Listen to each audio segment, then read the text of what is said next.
This week on Inside Olympia, the University of Washington has a new president. He is Robert J. Jones, who hails most recently from the University of Illinois. What attracted him to the UW? What is his vision for the university? How will he navigate tight budgets and other near-term and long-term challenges? We'll ask those questions and much more when we sit down with President Jones for the full hour.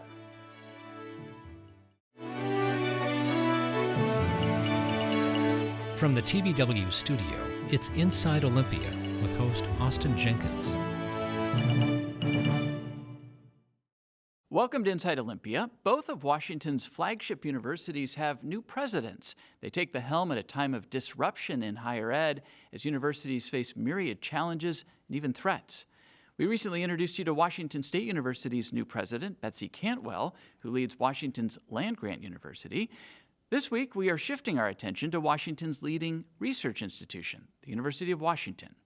Robert J. Jones assumed the presidency of UW in August after a long tenure at the University of Illinois.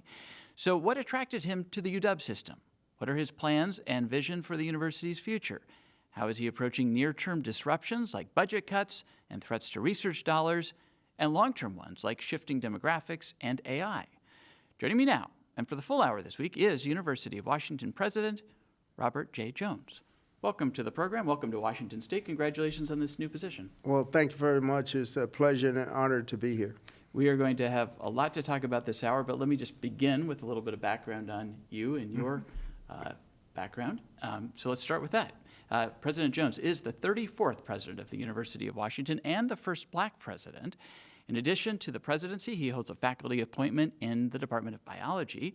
Previously, he served for 9 years as chancellor of the University of Illinois, Urbana-Champaign, the state's flagship land-grant university. Prior to that, he was president of the State University of New York at Albany, and before that, he spent more than 3 decades at the University of Minnesota, where he was a distinguished scholar whose academic research focused on plant physiology. He has held leadership roles with national organizations, including the Big Ten Conference. And a fun fact about President Jones, for more than 3 decades, he recorded and performed with the Sounds of Blackness, a Grammy Award-winning chorale ensemble. Here are some fast facts about the University of Washington. With campuses in Seattle, Bothell, and Tacoma, it has an annual budget of nearly $11 billion. 20 years ago, the University of Washington got 62% of its funding from the state and the remainder from tuition. Today, the inverse is true. Tuition is a source of 61% of the university's funding. The UW has 52,000 students.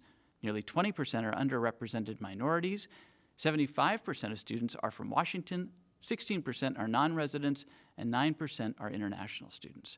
The University of Washington receives more federal research dollars than any other public U.S. university, and it supports or sustains 1 out of every 34 jobs in the state. There we have it. This is a big institution, sprawling, Yep. and has a significant impact on this state and beyond. Let's begin, though, with why you wanted this job. And I hope I won't offend you right out of the gates, but I do have to note that you are in your 70s. And Yes. I was a little surprised that, a lot of people are thinking about retirement at this stage in life, and here you are taking on the presidency of a large university. So what motivated this?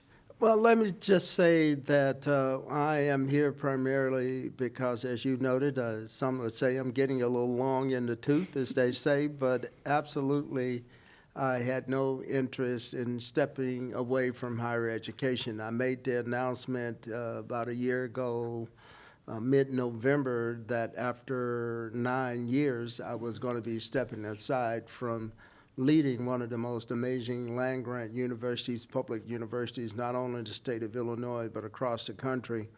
And I did so because I think sometimes, you can stay in these positions too long, and it's always good to have an opportunity for new leadership to come in with new ideas and new perspectives. That's how university stays on its toes and how it's able to move to the next level of excellence. I made that announcement. I had no intention about starting over at a new university. The board of trustees at University of Illinois and the president of the system had asked me to stay on the payroll and to go to Chicago, move to Chicago potentially, to drive some of the initiatives that I helped start in partnership with Governor Pritzker and the University of Chicago and Northwestern University that ran the gamut from everything from a Chan Zuckerberg biohub to deal with finding the cure to diseases by managing the inflammatory response on one end, and to the other end of starting perhaps one of the largest, providing some oversight and some guidance for probably one of the largest quantum efforts in the country. Yeah, quantum computing. Yes. You have quite a center there. That's Yeah, just emerging, the governor put $500 million on the table and attracted another $700 million or so. So it's over $1 billion effort, and it's called the Illinois Quantum and Microelectronic Park, located on the old U.S. Steel site. And it was going to be one of the biggest effort nationally.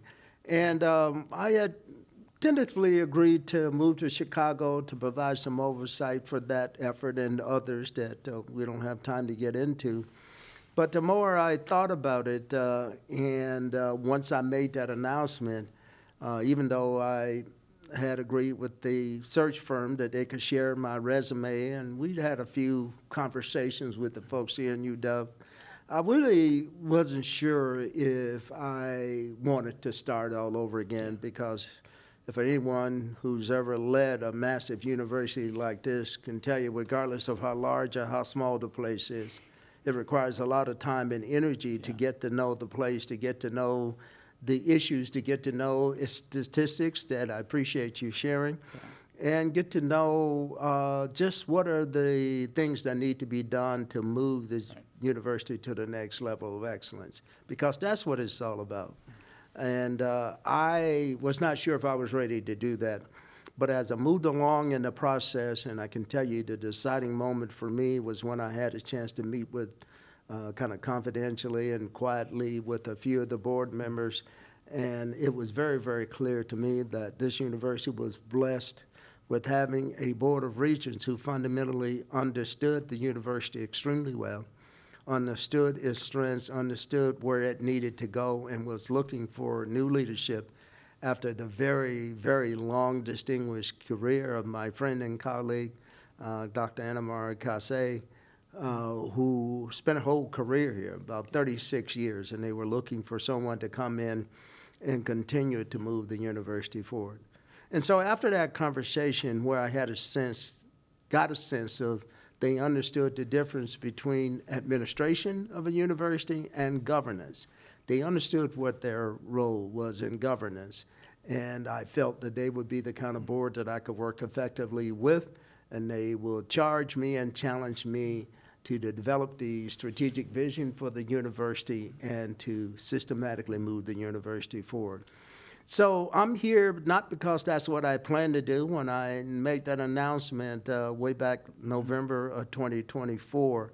I'm here primarily because at this juncture, after about 46 years in higher education, I wasn't ready to retire. In fact, I have difficulty even saying that word. I just have a visceral reaction to it. I'll get there eventually. Well, for when the time comes, I've heard another term you can use, preferment. Okay, you get preferment. To do the all things right. you prefer to do There rather you than go. retirement. But anyway, long story short, it was very clear to me that as I thought about the possibilities of staying in Illinois, doing something different, I decided fundamentally that at this juncture of my life, I probably would be best to go with what I know. And I think I know just a little something about leading a large, complex university. And I can tell you, I just telling a group the other night, I feel very strongly that everything that I've done in my life, strategic and intentionally, since I left the peanut and cotton fields of southwestern Georgia to work my way through undergraduate school and graduate school and PhD program, and to start my career at University of Minnesota when I was 26 years old. And ultimately went on from leading that lab to, as you said, being at Albany and Illinois, that everything I've done across my life in many ways has prepared me for this moment. to be at a university that's built for this interesting intersection that we're in now. And so that's why I'm here, and I'm deeply humbled to be the 34th president of UW, and very, very excited about the future. Before we talk about the future, I want to talk a little bit about the past. When you were inaugurated, and you just alluded to your upbringing in Southwest Georgia, when you were inaugurated in October, you said, "At a moment like this, I'm reminded that by every conventional measure and statistical predictor, I am not supposed to be here. My path to this place was virtually impossible." I want to note that you were raised in the Jim Crow South, segregated schools. Your parents were sharecroppers. Tell us a little bit about your upbringing, your early years, and kind of what launched your path into academia. Well, I can tell you it was road less travel, and that's what precipitated me to frame that way around the notion that by all standard metrics and benchmarks, if you look at a kid like me, the son of sharecroppers from southwestern Georgia, my family was relatively small based on sharecroppers measures. There were only three of us. I have a brother and a sister, and in the household, that was my grandmother, my dad's mother, and my mom, and that was it. That was the environment that I grew up in. And even though my parents only had somewhere between the 5th and the 7th grade education, they highly valued education. And they did some things that were kind of antithetical to the norm for sharecropper families. It became kind of a standard practice that sharecroppers would keep their kids out of school to harvest those crops. And so you have to extrapolate then that had a significant impact on their education experience and how they looked at education. My parents valued education and would make sure that we didn't miss days out of school to harvest the crops. And that but I can tell you, they were also practical people. When that school bus rolled through that plantation at about 3:30, 4 o'clock in the afternoon, we got off and picked cotton or harvest peanuts until it got dark. So they were very much committed to education, but they also knew that we had to sustain ourselves. And because we had a relatively small family, most sharecropper families were double digit, 10, 12 kids, 13. My auntie wasn't a sharecropper. They owned their land, but I think she had like 16 children. And so it was that value proposition that my parents instilled in us, value of an education. I was fortunate enough to have a vocational agriculture teacher who took an interest in me and started to call me professor in the 9th grade, and basically insisted that I would be going to college. I only had two options: to either go to Tuskegee Institute, as it was called back in those days, or to Fort Valley, because those were the two historically black universities that provided agricultural programs. So I went to Fort Valley, and there I was mentored by a gentleman called Mr. M.C. Blunt, who basically made sure that I had an internship every year during my first all four of my years at Fort Valley. I had an internship with the Soil Conservation Service, USDA, where I would earn enough money over the summer to be able to pay my tuition for the next year. And went on from there to be fortunate enough to go to University of Georgia and be mentored by some of the best plant physiologists in the country, and had the same experience when I went to University of Missouri, where I encountered one of the best plant physiologists who taught me how to be a professor and how to be a research scholar. That led to me getting a job at the University of Minnesota almost a year before I graduated, and started there at 26 and spent 34 and a half years there. And being a professor was the only thing I've ever done. Of course, everything that you've talked about, my background, is the only thing I've ever done strategically and intentionally. That it's been my goal throughout almost all of my higher education career, and was very, very fortunate. Had an option to go to work in corporate research environment at a company that I won't mention, but it's very well known. And Minnesota came along, and I decided to go the academic route rather than the corporate A route. little swerve there. Just a slight Yeah, swerve. yeah. I mean, it was kind of, going to the corporate sector would have been different. That would have been unusual, Yeah. for even someone that looked like me. But going to a place, a world-class research university like the University of Minnesota, and taking a job. I was one of the last people the university hired with a 100% research appointment. I ran a very large research lab that was focused on stabilizing the grain yield of major agronomic crops. Mainly, I focused on corn. I studied corn for 34 and a half years, trying to make sure, this was long before the word global climate change was coined. Right. We just called it heat stress or drought stress. And very proud of the work we did there that has allowed, played a role in providing the fundamental information to allow others, mainly in corporate and also in public universities, to manipulate crops like corn and wheat and other crops to make them more tolerant to high temperatures, to global climate change. Somewhere along the way, I got pulled into the administrative thing on a part-time basis.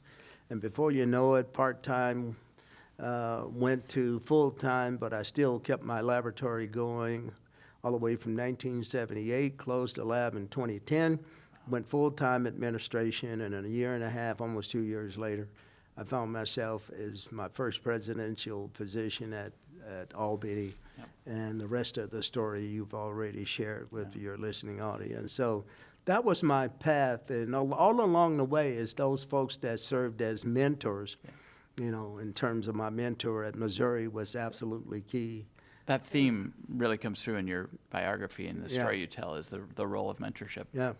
And it was true in administration as well. And I'm looking forward to seeing him when he comes out to visit me and my wife and myself in June of this year.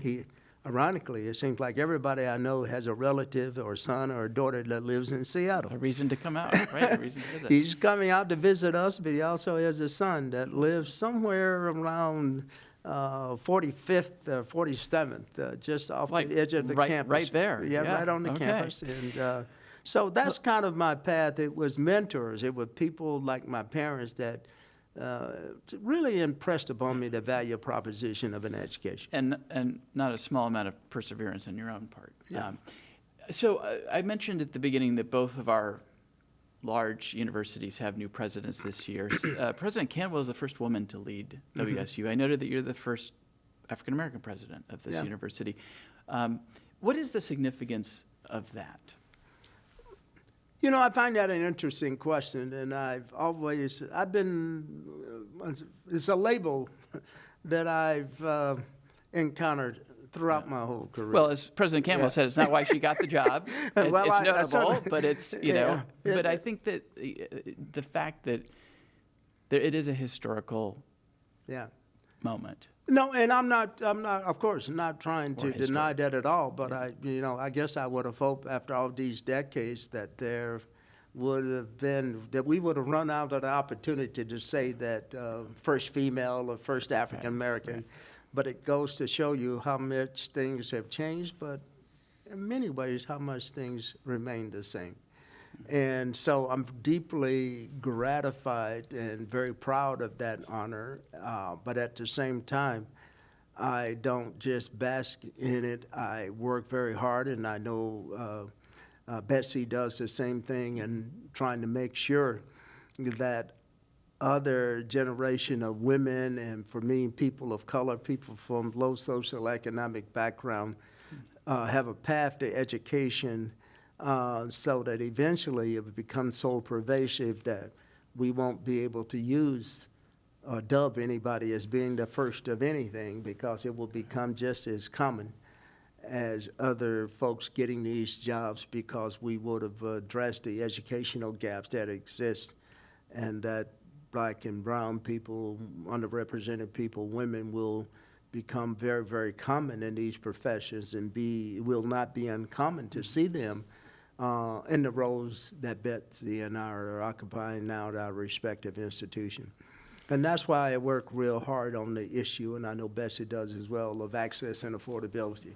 how do we provide opportunity for young people to get an amazing education at an affordable price? Because affordability is the piece that keeps a lot of folks from being on the path that I'm on, that I was on.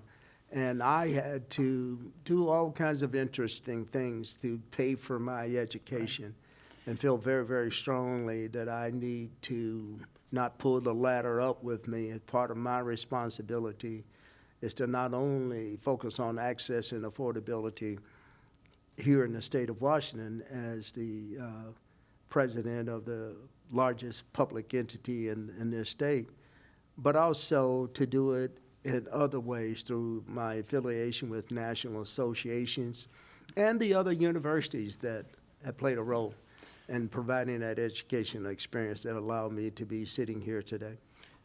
You have said that you view higher ed as a public good. You've prioritized, as you said, student access and affordability in Illinois. You were key to the Illinois Commitment Program, which offered 4 years of free tuition for Illinois residents with family incomes and assets under $75,000. You said in your inaugural speech that it begins with students and a bold mission to make the University of Washington education debt-free for all undergraduate students who decide to pursue a UW degree. You said debt-free, not free. Last year, you noted 71% of UW undergrads graduated with no known debt, thanks in large part to the Husky Promise, and you said, I challenge us to close the gap. We're also in the midst of, and I'm going to pivot here, in the midst of a state budget challenge. Yes. Crisis might be too strong a word, but certainly revenues are not keeping up with projected spending. And there's not a lot of wiggle room with a lot of pieces of the state budget, so higher ed tends to be an easy cut. I put easy in quotes. I think the governor's proposed budget looks at about 3% cuts. You're down here in Olympia. You've been meeting with lawmakers, talking with decision makers. What is your message to the governor? What's your message to legislators as they're trying to wrangle with a budget like this at the same time you're talking about trying to make this promise more available?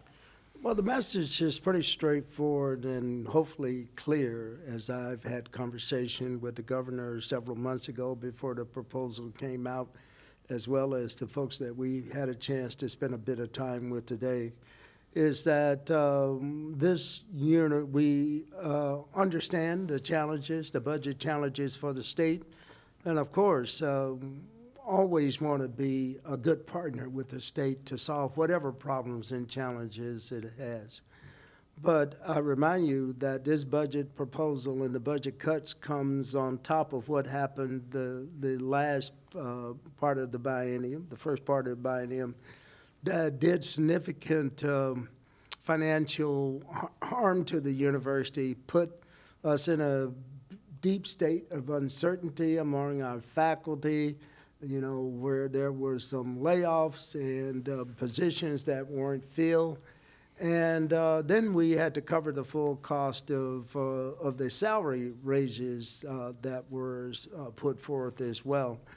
And so my message was that, we have worked hard to not let that cut from the last time impact the quality of the services we provide to our students and our faculty and our staff, but most importantly, worked hard to make sure it did not impact the quality of the educational experience in the classroom, that we continue to be able to hire some of the best and the brightest faculty, to continue to be able to retain them at the university. So our message all day today was pretty succinct and very clear, that any additional cuts at the level that are being proposed will do significant harm.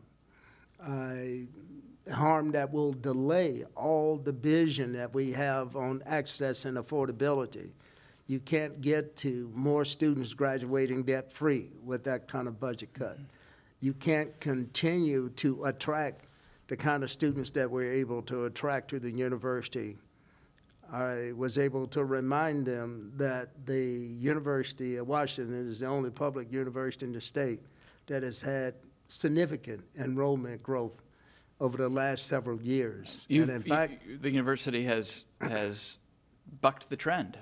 We bucked the trend, and I can tell you a lot of it is the value proposition that young people and their family knows. It's very, very clear, and I'll give you some stats to support this narrative in just a moment, that a University of Washington degree is still very heavily sought after. Just case in point, we had 78,000 applications for 8,000 slots in the first year class. And I just want to correct one number you threw out there earlier. We don't have 57,000 students. We have 64,000 students across our three campuses. That was out of date. The largest growth in recent history. Yeah. Bothell, Tacoma in particular, Bothell had a significant growth. There are over 6,000 students. Tacoma is just shy of 5,500. And at Seattle, we've had significant growth. So in context of this budget scenario and proposal, that a university that is growing educational access, fastest growing place in the state for undergraduate and graduate and professional degrees as well, that there's no consideration for how important that is, because another variable that's important, remind people that unlike what many people believe, about 75% of our students, undergraduate students, come from the state of Washington. That takes the deep financial commitment to be able to do that.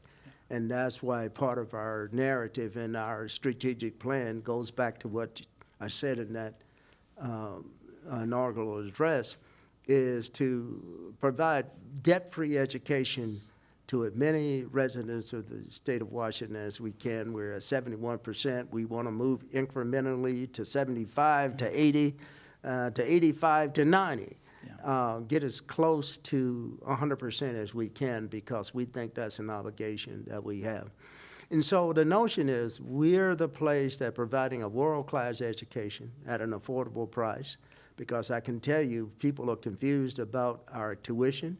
It is one of the most affordable tuition among any of our aspirational peers or other kinds of peers, and of course one of the most affordable ones within the Big Ten. And so we were trying to impress upon them also that there is a bit of inequity when you look at the fact that WSU and University of Washington are asked to take a proportionally higher cut than some of the other educational institutions. And let me be very clear, I'm not advocating for a cut for those institutions that are out of proportion. That's not what I'm saying.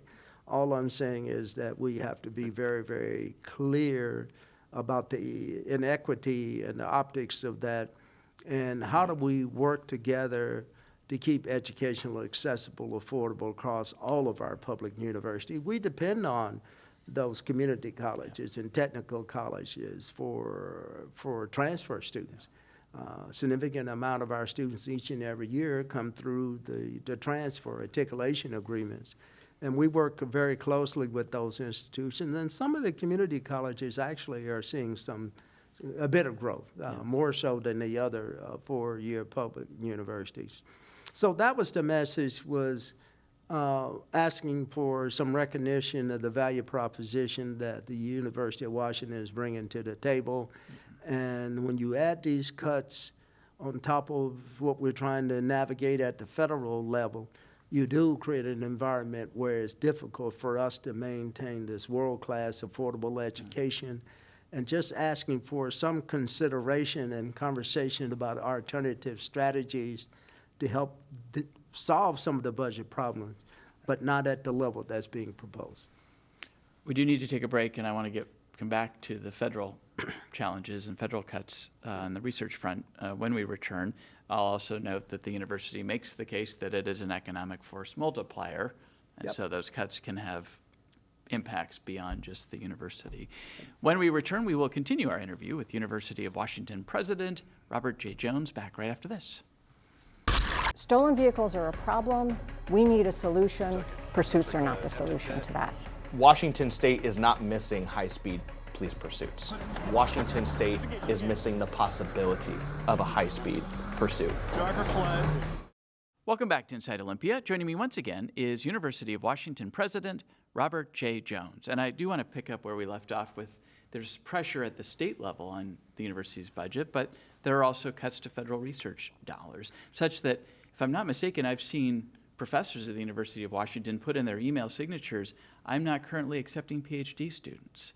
So I'm interested in what the sort of ripple effect is, short-term Yeah. and long-term. And it'll go back to the data point that the University of Washington claims to be the largest recipient of federal research dollars of any U.S. public institution. So It's more than just a claim, it's a fact. it's a fact. It's a fact. We're very proud of that. So yeah. what are the implications here if research dollars are going away and drying up? Well, the implications are huge, and it was the uncertainty of the viability of a 85-plus-year-old partnership between American universities and the agencies, the federal agencies in Washington, D.C. And that partnership is what has driven research and innovation, and what has largely been the reason that the U.S. higher education system is the envy of the rest of the world, because not only are we teaching the next generation, but we're also doing the research that trains that next generation of research scientists, physicians, and innovators. That really has been one of the biggest examples of innovation that you won't find in any other country other than here in America. Mm-hmm. But with some of the executive orders and mandate that started about a year ago, really put all of that in jeopardy. Some of it had to do with the desire to cut the facilities and administrative costs, which I'll say up front is not perfect, but it's the system by which universities have been able to do all of this landmark research and attract the best and brightest graduate students from around the world to come and learn and help drive that innovation. And so what you used as an example is the executive orders put a real dampening effect. You can't bring in, it's unfair to bring in a graduate student for a master's or a postdoc or a PhD or a postdoc and not know if you're going to have the funds to finish, for them to allow them to finish their degrees or to finish their training. So for a lot of our professors, they started to, and rightfully so, it all grew out of a strategy that Provost Serio, the university provost, who also has oversight for the research enterprise, started to encourage people to, be very careful. And we started to work on what we call a research resiliency strategy. And it wasn't just us. Every public university, regardless of and private, whether you were in a red state or blue state, were equally affected by this scenario. But it slows down the pipeline. It slows down the pipeline, but it also creates a situation where students can go elsewhere to get that training, go to other states and to other countries, to other nations to get that training. But it is not something you can just turn the switch off, and then when you decide to turn it back on, it's not like a bungee cord. It's not going to come back to its original state.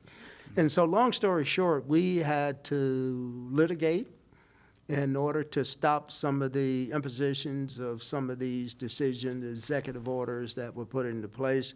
It was one of the things that has fundamentally been successful so far. There's starting to be a shift in Washington, D.C., about some of these issues. We've been able to get some grants restored.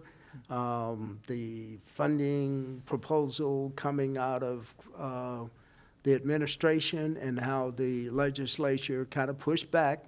And so the cuts to these core agencies like NIH, NSF, whole alphabet soup, some of them took modest cuts of 1% or so, but it just happened last week.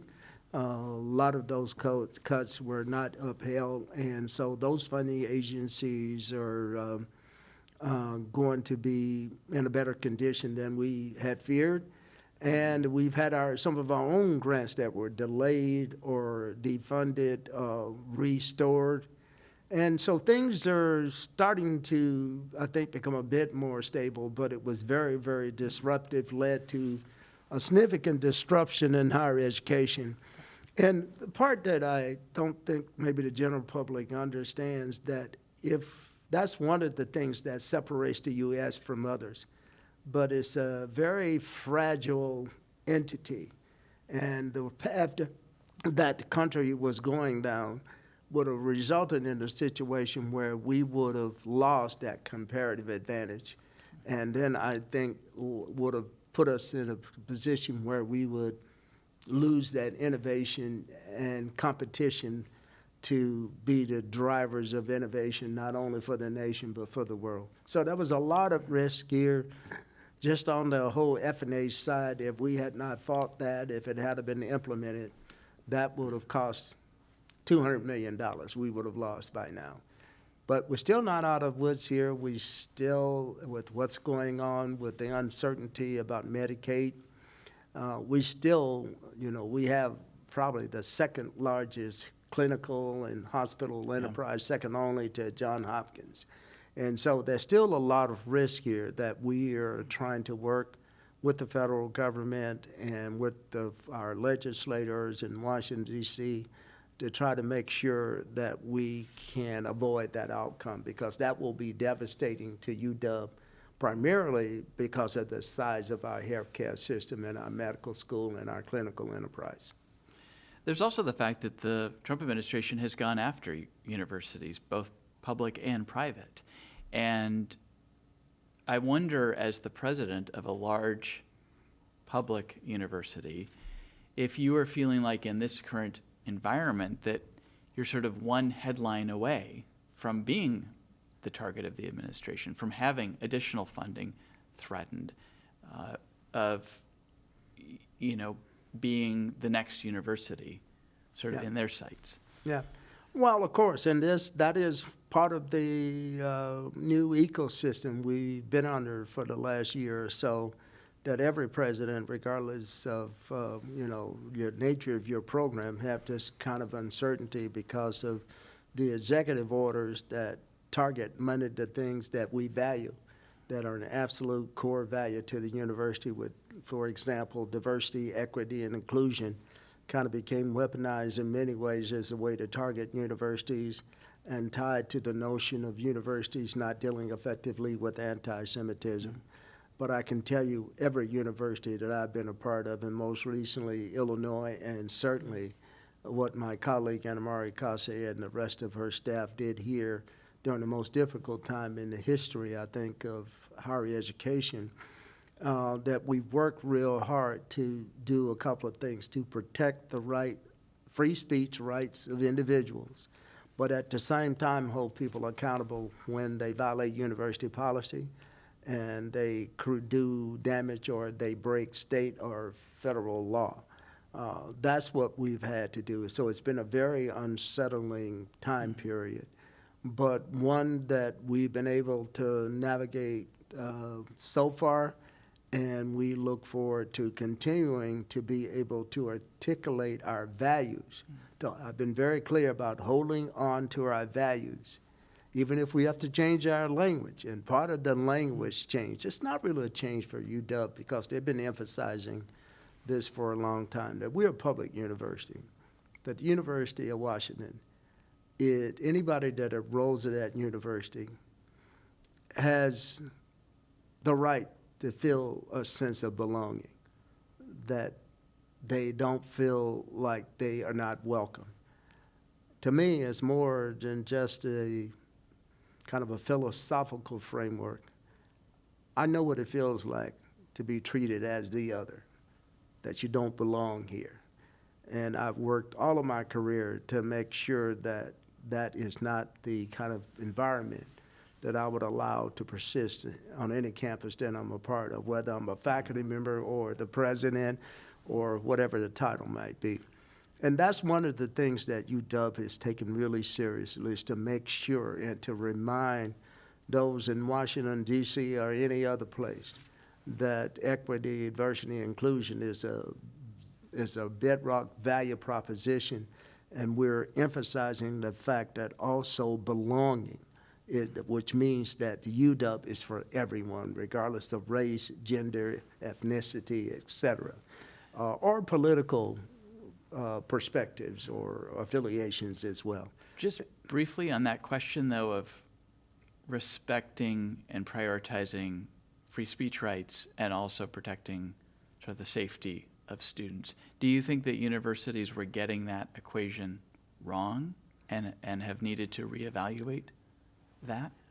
You know, it's not for me to speak for other universities, but I can tell you, I have said, and I will say here again, I would say that universities did do an effective job of communicating what diversity, equity, inclusion, and belonging means. We didn't talk enough about the work that we were doing for people regardless of religion, gender, or political affiliation. And that's the value proposition, particularly of a public university. And we have not told that story as aggressively as we should. I will admit to that. Okay. We could continue on speaking on this topic, but time just demands that we move on. So I'm going to ask you about sort of the potential, I used the term force multiplier earlier, the potential to team with other universities to try to, and you've talked about this, solve big problems. Let me start in-state. There's a natural and long-standing rivalry between the University of Washington and Washington State University. But I know that you and President Cantwell have been in discussions. I noted she was on the program a short time ago. She alluded to the opportunities to work more in partnership. I want to play a little bit of what she said and then get you to respond after we listen to that. The one shout out I'll give to Robert Jones is that he's a land-grant guy in many ways. He understands our mission so that when I talk to him about how we will partner, he understands what our job is in the state, which is really lovely. So she... I love that lovely part. and she likes the fact that you led a land-grant university as she does today. But what are the opportunities that you see, given that there are myriad challenges facing higher ed, short-term, mid-term, and long-term, but what are the opportunities that you see to work with President Cantwell and WSU? Well, I think there are multiple opportunities, and let me unpack the 800-pound gorilla in the room. And Betsy and I agreed that we are going to compete against each other on the football field as often as we can. But when the game is over, and the field is cleared, we have to also be able to continue to find ways that these two flagship universities in the state, two public universities that have a very deep, critically important research mission, must find ways to collaborate as hard as we compete with each other. And I've been framing it around the context of what I call radical collaborations. So you create these seamless partnerships that I alluded to, some of the ones we did at Illinois, and we're trying to find ways, we will be finding ways to do the thing here. And Betsy is very clear. She and I, almost every time we get together, have had conversations about how the University of Washington and Washington State University can identify what are their comparative advantages and how do we find ways to link those comparative advantages to find more sustainable solutions to some of the grand challenges. WSU is a world-class land-grant university with a big focus on food and agriculture and extension. Well, UW has a lot of expertise. You probably have heard of the work that David Baker is doing in protein design.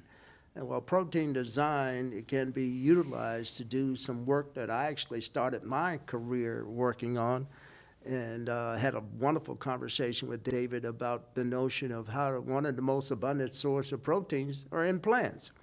Well, Washington State University is a very large plant science and crop science program because that's my primary discipline. And in fact, I have great pleasure, one person that used to be the plant breeder, the wheat breeder at the university, at Washington State University, I hired as the Dean of Agriculture at Illinois.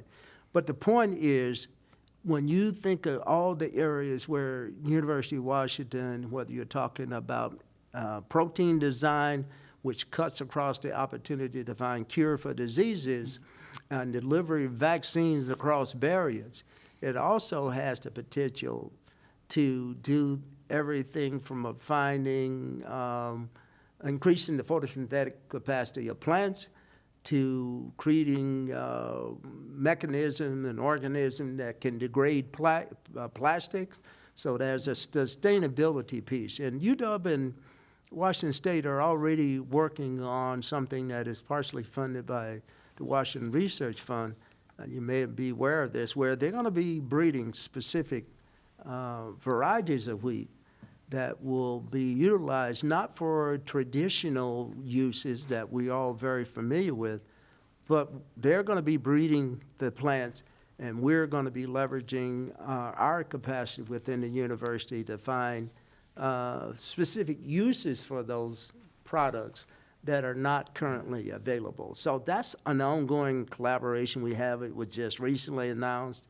But we're going to be looking for other ideas that leverages the contemporary expertise of our universities to create this radical partnership to find more sustainable solutions to the challenges and opportunities and challenges of communities here in the state of Washington that may be applicable around the world.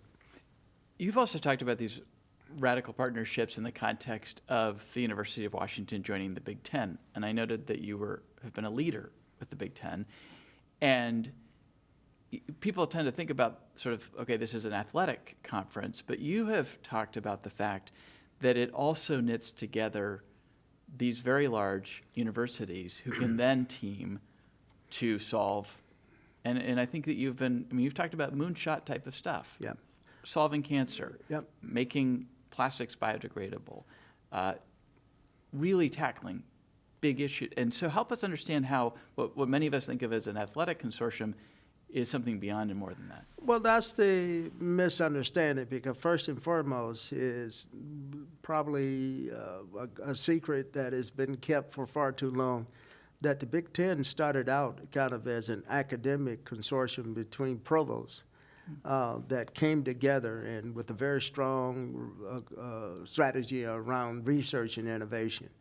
And it was called the Consortium on Institutional Cooperation, and now it's been given a different name, but every university in the Big Ten are first and foremost cutting-edge research universities.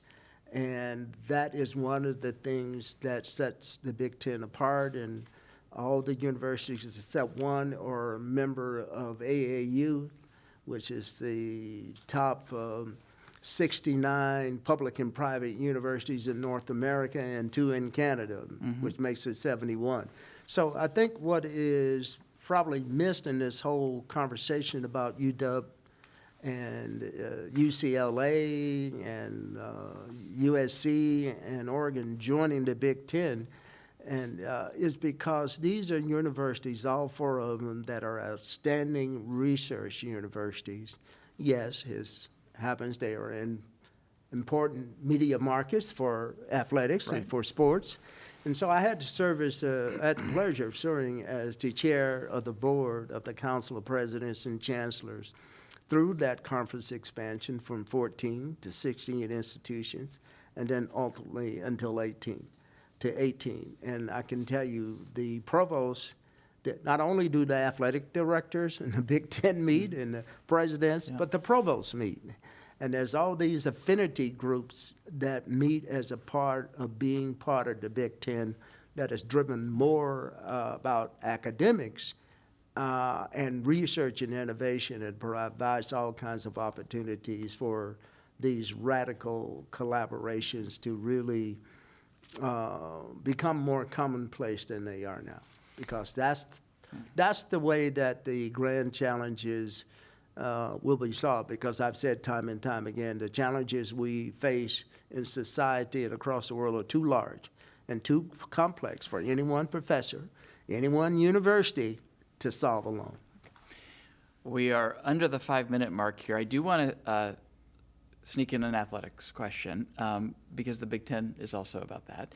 There are rising costs for the UW Athletics. In fact, I believe that UW Athletics was in the red for fiscal year 26 to the tune of about $19 million. There's growing expenses. There's stadium renovation debt. With the Big Ten comes continuing and significant financial opportunity, but obligations. And I'm curious about how you continue to invest in athletic programs. How will you sustain that? Well, we continue to invest in athletics because, first and foremost, I remind you that even all the changes that have occurred in the last 3 to 4 years, the value proposition from where I sit as the president, and I will hold on to this value proposition as long as I can, that we can never forget that these young people are our students first and their athletes second. And I can tell you a lot of people do not understand the value proposition of having a rigorous, successful athletic program, because those students who have the opportunity to compete at that level, I think, are students that are prepared for life. They are prepared for career. They know how to deal with stress. They know how to multitask, because I can tell you they have to do their homework and take tests on the road and yet get on that field and that court and compete with some of the best in the country. And so there's athletics is not just an ancillary program. It's a valuable part of a university's experience that it provides for its students. Yes, we have some tough challenges, but I work very closely with Pat Young. He's what I call one of the ADs. He's one of the brightest and most experienced athletic directors in the country. And we're continuing to chip away at resolving the financial issues and making sure that finance doesn't get in the way of us holding on to that value proposition that these young people are our students, and we will continue to treat them as such, even as the whole landscape of intercollegiate athletics has changed fundamentally over the last several years. And so it won't be a simple fix, but we're obligated to resolve it as quickly as we can. And I think being part of the Big Ten provides a better opportunity for us to resolve it in a much more strategic way and to do it in a shorter time period. Less than 2 minutes left, and I just want to ask you for kind of a closing statement as you think about launching your tenure, where you want to take this university, how long it sometimes takes to turn a ship of state. If we come back and talk in a year or two, what do you want to be able to report back? Well, I want to be able to report back, first and foremost, that we have resolved some of the budgetary issues and challenges at the state and federal level, and that we have a strategic plan that we have been able to implement and have a budget model to support that plan, and we'll have the financial resources to bring that plan to fruition. It's a very, very critical juncture in the history of the University of Washington, and we have a strategic plan that's going to focus on access and affordability, with the debt-free education being at the core. We have a research model that's going to be framed around these radical collaboration. And we already have a number of them, and I didn't get a chance to talk about this, but one of the most successful radical collaboration is this thing called WHAMI, that is driven by our medical school, where we provide primary care or training primary care physicians across the 5-state region. So I think part of what your listening or your viewing audience need to understand that UW is not just a state university, it's a regional university. It has regional impact. We have partnership with Gonzaga to deliver world-class medical education, and one with Eastern Washington. We just started to do the same thing in the dental. So I hope to be able to say that we have demonstrated that we have moved the university to the next level of excellence across our 3-part mission. I'm going to stop you there. President Robert J. Jones, the University of Washington's 34th president. Thank you for taking the time. My pleasure. Appreciate it. I look Thank forward you. to our future conversations. Thank you for watching Inside Olympia, and we will see you again next week.